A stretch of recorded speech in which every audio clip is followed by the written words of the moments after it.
Tuck Everlasting, Chapter 4. At sunset of that same long day, a stranger came strolling up the road from the village and paused at the Fosters' gate. Winnie was once again in the yard, this time intent on catching fireflies, and at first she didn't notice him. But, after a few moments of watching her, he called out, "Good evening." He was remarkably tall and narrow, this stranger standing there. His long chin faded off into a thin, apologetic beard, but his suit was a jaunty yellow that seemed to glow a little in the fading light. A black hat dangled from one hand, and as Winnie came toward him, he passed the other through his dry, gray hair, settling it smoothly. "Well now," he said in a light voice, "out for fireflies, are you?" "Yes," said Winnie. "A lovely thing to do on a summer evening," said the man richly. "A lovely entertainment. I used to do it myself when I was your age. But of course that was a long, long time ago." He laughed, gesturing in self-deprecation with long, thin fingers. His tall body moved continuously. A foot tapped, a shoulder twitched, and it moved in angles rather jerkily. But at the same time he had a kind of grace, like a well-handled marionette. Indeed, he seemed almost to hang suspended there in the twilight. But Winnie, though she was half charmed, was suddenly reminded of the stiff black ribbons they had hung on the door of the cottage for her grandfather's funeral. She frowned and looked at the man more closely, but his smile seemed perfectly all right, quite agreeable and friendly. "Is this your house?" asked the man, folding his arms now and leaning against the gate. "Yes," said Winnie. "Do you want to see my father?" "Perhaps in a bit," said the man. "But I'd like to talk to you first. Have you and your family lived here long?" "Oh, yes," said Winnie. We've lived here forever." "Forever?" the man echoed thoughtfully. It was not a question, but Winnie decided to explain anyway. "Well, not forever, of course, but as long as there have been any people here. My grandmother was born here. She says this was all trees once, just one big forest everywhere around, but it's mostly all cut down now, except for the wood." "I see," said the man, pulling at his beard. "So of course you know everyone, and everything that goes on." "Well, not especially," said Winnie. "At least, I don't." "Why?" The man lifted his eyebrows. "Oh," he said, "I'm looking for someone. A family." "I don't know anybody much," said Winnie with a shrug. "But my father might. You could ask him." "I believe I shall," said the man. "I do believe I shall."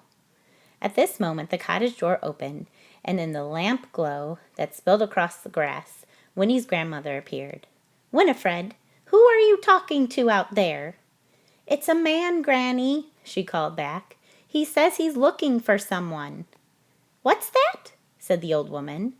She picked up her skirts and came down the path to the gate. "What did you say he wants?" The man on the other side of the fence bowed slightly. "Good evening, madam," he said. "How delightful to see you looking so fit." "And why shouldn't I be fit?" she retorted, peering at him through the fading light. His yellow suit seemed to surprise her, and she squinted suspiciously.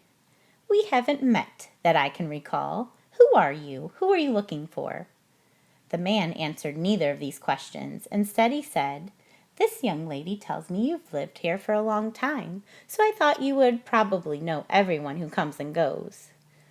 The old woman shook her head. "I don't know everyone," she said, "nor do I want to, and I don't stand outside in the dark discussing such things with strangers. Neither does Winifred, so—" And then she paused, for through the twilight sounds of crickets and sighing trees, a faint, surprising wisp of music came floating to them, and all three turned toward the wood.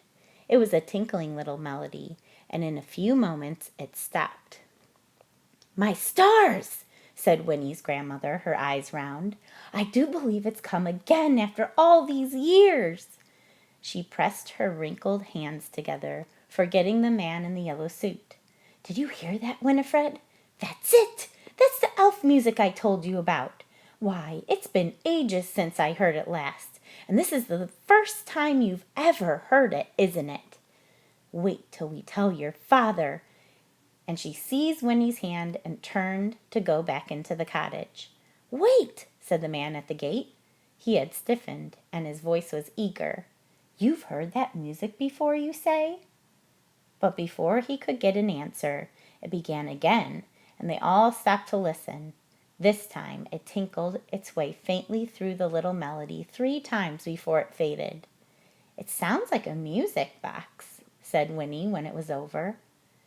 "Nonsense! It's elves!" crowed the grandmother excitedly, and then she said to the man at the gate, "You'll have to excuse us now." She shook the gate latch under his nose to make sure it was locked, and then, taking Winnie by the hand once more, she marched up to the path into the cottage, shutting the door firmly behind her. But the man in the yellow suit stood tapping his foot on the road for a long time all alone, looking at the wood. The last stains of sunset had melted away, and the twilight died, too.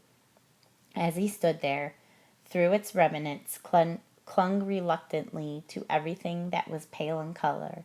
Pebbles, the dusty road, the figure of the man himself, turning them blue and blurry. Then the moon rose. The man came to himself and sighed. His expression was one of intense satisfaction.